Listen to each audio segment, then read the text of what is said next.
পরস্পর বিরোধী বিভিন্ন বয়ান তৈরিতে লিপ্ত। একটা হলো জাতীয়তাবাদী দল বিএনপি, আর একটা হলো বাংলাদেশ জামাতে ইসলামী।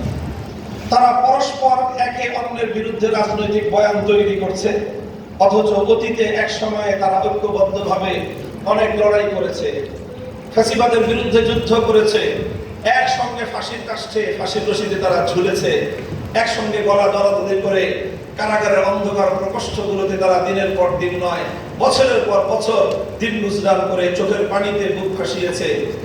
আজ অল্প সময়ের ব্যবধানেই রাজপথে তারা উভয় পক্ষ, এক পক্ষ আরেক পক্ষের বিপক্ষে নানা ধরনের রাজনৈতিক বয়ান তৈরি করছে।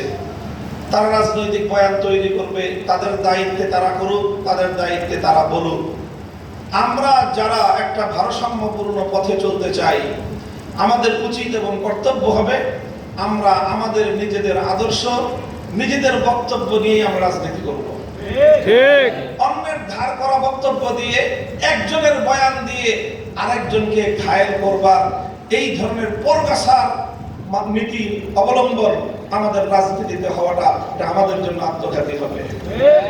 আমরা এরকম পরগাছার মূলসুলভ রাজনৈতিক আদর্শ নিয়ে চলতে থাকলে আমরা আমাদের বুনিয়াদের উপর কোনোদিন আমাদের রাজনৈতিক মতামতকে প্রতিষ্ঠিত করতে পারবো না।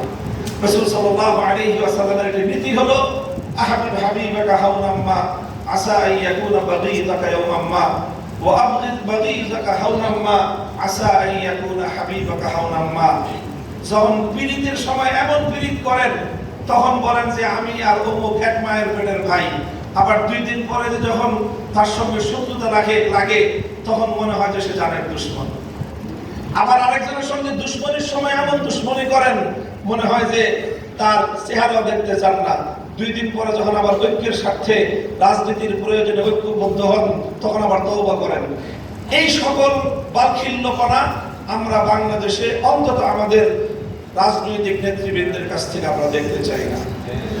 কি করেছেন বিগত 20 বছরে আপনার ইতিহাস মনে রাখবেন, আগামী 20 বছর আপনার কি কি করা লাগতে পারে অন্তত 40 বছরের চিন্তা মাথায় রেখে প্রতিটা বক্তব্য, প্রতিটি পদক্ষেপ এবং প্রতিটি বয়ান আমাদের দেওয়া উচিত।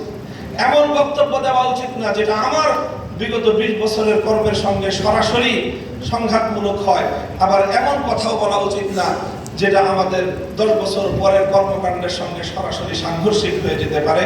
আল্লাহ পাক রব্বুল আলামিন ওয়া কাযালিকা জাআলনাকুম উম্মাতান ওয়াসাতান, আমাদের পেয়ারা নবীর অন্যতম বৈশিষ্ট্য জীবনের সকল ক্ষেত্রে ভারসাম্যপূর্ণ নীতি এবং আদর্শ অনুসরণ করে সফলতা লাভ করা এবং এই সোনার বাংলাদেশকে সোনার মদিনার আদর্শে একটি শাসন ব্যবস্থা প্রতিষ্ঠা করার লড়াইয়ে আমাদেরকে সফলকাম হওয়ার তৌফিক দান করুন। রাহমাতুল লিল আলামিন ফাউন্ডেশন আয়োজিত এই